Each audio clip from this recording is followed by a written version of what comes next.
क्या आप जानते हैं कि होंडा ने एक ऐसी नई बाइक लॉन्च कर दी है जिसमें क्लच तो दिया गया है मगर दबाने की जरूरत नहीं है। अगर आप चाहें तो दबा भी सकते हैं। 10 साल सर्विस प्लान कौन सी कंपनी लेकर आई है अपने ग्राहकों के लिए? टाटा ला रहा है अपने सबसे धाकड़ एसयूवी का इलेक्ट्रिक अवतार। क्या अब यह रहेगा टाटा ईवी का फ्लैगशिप मॉडल? रॉयल एनफील्ड के फैंस के लिए क्या है अच्छी खबर? फ्लेक्स फ्यूल के सरदर्द के समय गाड़ी खरीदने से बचने वाले बजट बायर्स के लिए अच्छी खबर क्या है? नमस्कार दोस्तों, आप देख रहे हैं आपका अपना चैनल ऑटो हिज और हम लाए हैं आपके लिए एक बार फिर ऑटो हिज न्यूज़, जहां हम बात करते हैं ऑटोमोबाइल्स की उन खबरों की जो सीधे आपसे यानी आम आदमी से जुड़ी हैं। तो चलिए बिना देरी किए ड्राइव स्टार्ट करते हैं। होंडा ने इंडिया में एक नई बाइक लॉन्च की है। इस बाइक में ऐसा फीचर दिया गया है जिसने ऑटोमोबाइल मार्केट में तहलका मचा दिया है और ये बाइक है होंडा NX 500। इस बाइक में राइडर को गियर शिफ्ट करने की जरूरत ही नहीं पड़ेगी। गाड़ी स्पीड के अकॉर्डिंग ऑटोमेटिक गियर शिफ्ट करेगी और अगर राइडर चाहे तो खुद से क्लच दबाकर भी गियर चेंज अपने हिसाब से कर सकता है। यह बिल्कुल BMW के automated shift assistance ASA system जो F450 में मिलता है, बिल्कुल वैसे उसके ही जैसा है। बेसिकली इनकी टेक्नोलॉजी बिल्कुल ही डिफरेंट तरह की है। होंडा का ई-क्लच सिस्टम एक जोड़ा इलेक्ट्रॉनिक एक्चुएटर्स का प्रयोग गियर शिफ्ट के दौरान ऑटोमेटिक काम करता है, स्टार्ट करता है और रुकता है। राइडर के पास क्लच, लीवर और गियर पेडल भी आता है।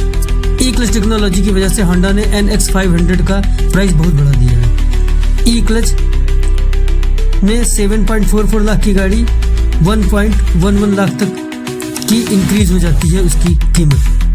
होंडा NX 500 सेगमेंट की सबसे महंगी गाड़ी इस तकनीक के साथ हो गई है। इसके सबसे बड़े competitors BMW F450 GS trophy variant जिसकी कीमत 5,30,000 एक शोरूम दिल्ली और कावासाकी 650 प्राइस 8,63,000 है।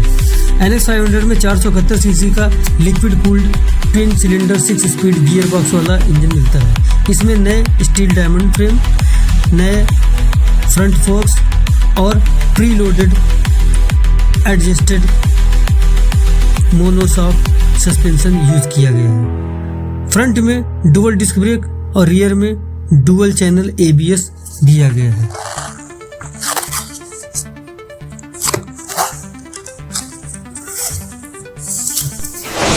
मारुति ने अपने बायर्स का ध्यान रखते हुए 10 साल का सर्विस पैक लॉन्च किया है।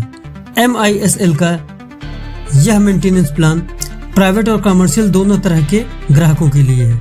मारुति सुजुकी ने यह प्लान कार रखने के अनुभव को और अच्छा बनाने के लिए लॉन्च किया है। यह SMP यानी स्मार्ट मेंटेनेंस प्लान पूरे देश में लागू किया गया है, जिसके ढेर सारे फायदे हैं। टैक्सी में चलाने वालों का भी मारुति सुजुकी ने ध्यान रखा है और यह प्लान कस्टमाइजेबल भी है और उनकी विशेष ज़रूरतों के हिसाब से है। ज़रूरत के हिसाब से इस सर्विस में सिर्फ लेबर और parts, commercial vehicle minor services, customer demanded services, engine oil और कूलेंट भी शामिल है। इस सर्विस को एक्सटेंड कराने पर क्लच और ब्रेक्स का वियर एंड टीयर कवरेज भी मिलेगा। अब इसमें फ़ायदा क्या है?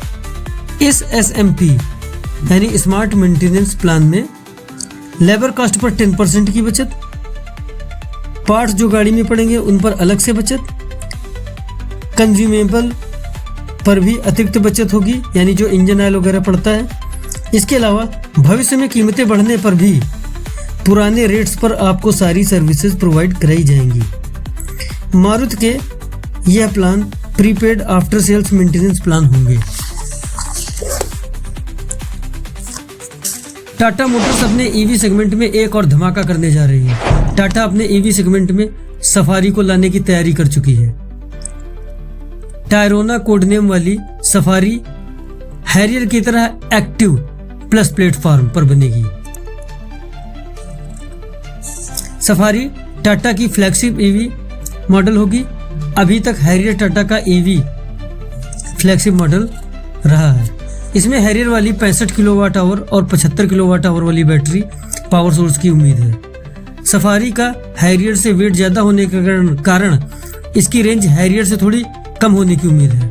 हैरियर की रेंज 65 किलोवाट आवर की बैटरी के साथ 538 और 75 किलोवाट आवर की बैटरी के साथ 622 किलोमीटर तक बताई जाती है। लेकिन ईवी में रेंज पर गाड़ी चलाने और लोड के साथ किस ट्रैक पर चल रही है इससे बहुत फर्क पड़ता है। सफारी में ईवी के हिसाब से इंटीरियर चेंज होंगे, बाकी फीचर्स हैरियर ईवी की तरह ही होंगे। टाटा सफारी का प्रोडक्शन अगस्त तक शुरू कर देगा और इस फेस्टिव सीजन में गाड़ी लॉन्च होने की संभावना है। अब इस खबर को सुनकर जर्मन कार के शौकीन खुश हो जाएंगे। अभी स्कोडा ने भारतीय बाजार के लिए कोडियाक RS लाने की अनाउंसमेंट की है, जो कि इसी ग्रुप की Volkswagen Tyrone R line, Volkswagen Tiguan R line के साथ जीप मेरिडियन को भी टक्कर देगी। स्कोडा ऑटो इंडिया ने कुशाक फेसलिफ्ट की अनवीलिंग के समय कोच्चि में स्कोडा में ऑक्टाविया RS की दूसरी खेप लाने की घोषणा कर दी है। ऑक्टाविया की 2025 में पहली खेप केवल 100 यूनिट की थी, जो बहुत ही जल्दी बिक गई थी। स्कोडा कोडियाक में पहली बार RS वर्जन इंडिया में ऑफर कर रहा है। अभी जल्दी ही मुंबई में विदाउट कैमोफ्लेज देखी गई है, यानी बिना ढकी हुई यह देखी गई कोडियाक रेड कलर और ब्लैक एलिमेंट्स में है। फोर्स मोटर्स का नया लैंडमार्क। फोर्स मोटर्स ने अभी पुणे की चाकन फैसिलिटी में मर्सिडीज बेंज GLS 450 में 6 cylinder M250 petrol engine install करके भारत में 2 लाख मर्सिडीज बेंज इंजन बनाने का एक बड़ा माइलस्टोन अचीव किया है। फोर्स मोटर्स और मर्सिडीज बेंज की पार्टनरशिप को 30 साल हो रहे हैं। यह 1997 में शुरू की गई थी इंजन बनाने के लिए। बाद में इसमें एक्सेल्स और SUV असेंबलिंग भी शामिल कर दी गई है।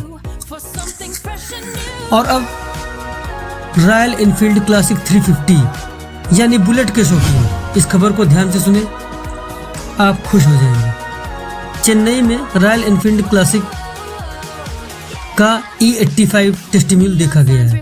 देखने में यह आने वाली क्लासिक 350 की तरह ही दिखती है। रॉयल एनफील्ड अपने J प्लेटफॉर्म पर चुपचाप पहले से ही काम कर रही थी।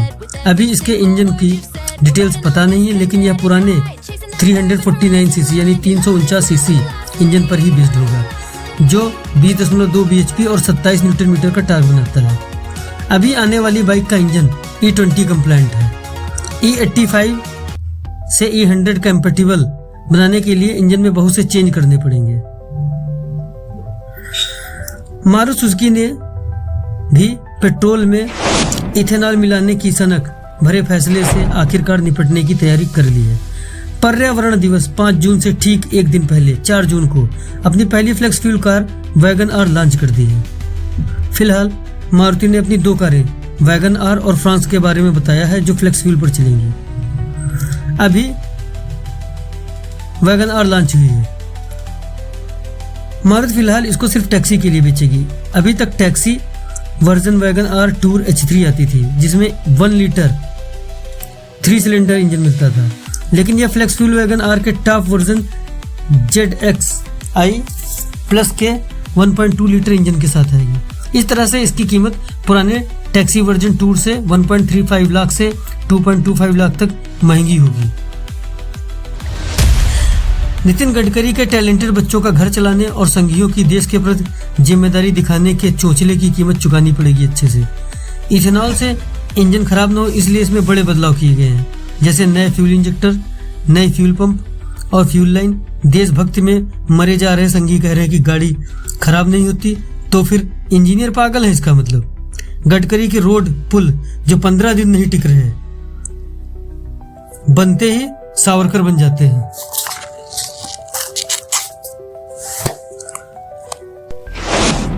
अब तक सुस्त पड़ी होंडा ने भारतीय बाजार के लिए कमर कस ली है।